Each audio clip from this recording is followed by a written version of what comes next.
Insight 2. O afastamento do gestor da realidade da empresa. Empresária, empresário. Existe um momento em que o gestor para de ver a empresa e começa a ler sobre ela. Não é uma decisão, é uma deriva. Acontece devagar, de forma quase imperceptível. E quando ele percebe, já está tomando decisões com base em resumos do que aconteceu, não na realidade do que está acontecendo. No início, o gestor está em tudo. Conhece cada área, sente o ritmo da operação, sabe o que está funcionando e o que não está. Mas à medida que a empresa cresce, ele começa a delegar como deve fazer. O problema não é a delegação, é o que acontece depois. A partir dos anos 80, a gestão financeira ganhou uma importância crescente nas empresas. Controlar o dinheiro, maximizar resultado financeiro, justificar cada decisão com um número, isso virou padrão de gestão. E foi natural que o gestor passasse a olhar cada vez mais para essa área. Assim, as áreas passam a filtrar o que chega ao gestor. Os relatórios passam a substituir as conversas. Os números passam a substituir a percepção. E o gestor, sem perceber, começa a ver a empresa pelo que as áreas escolhem mostrar, não pelo que a empresa realmente é. Quem não vê, não decide. Quem não decide, reage.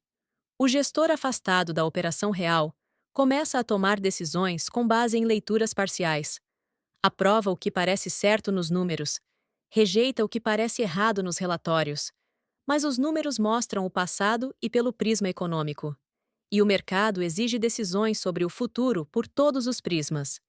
Esse descompasso entre a realidade operacional e a leitura gerencial é um dos principais motores da perda de vantagem competitiva e raramente é identificado como tal. Há, porém, um afastamento ainda mais profundo e mais raro de ser percebido.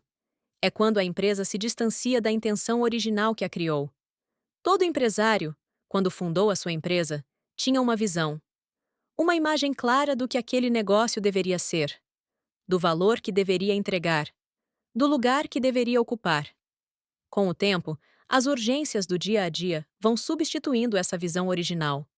A empresa começa a reagir ao mercado em vez de conduzir sua própria trajetória. E o gestor, cada vez mais distante da operação, perde também a conexão com aquilo que o moveu a criar o negócio. A empresa continua funcionando, mas deixou de ser o que foi imaginada para ser, e o valor integral não se realiza.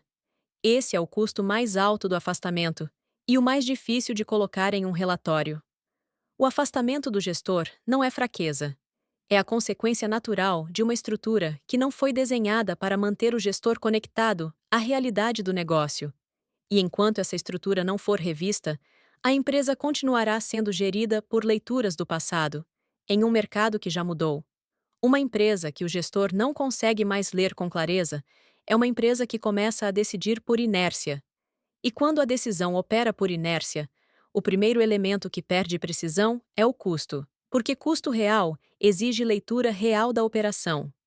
No próximo insight, vamos tratar de um dos efeitos mais silenciosos desse processo: a ilusão da produtividade, quando todos os indicadores apontam para cima, mas as margens não fecham.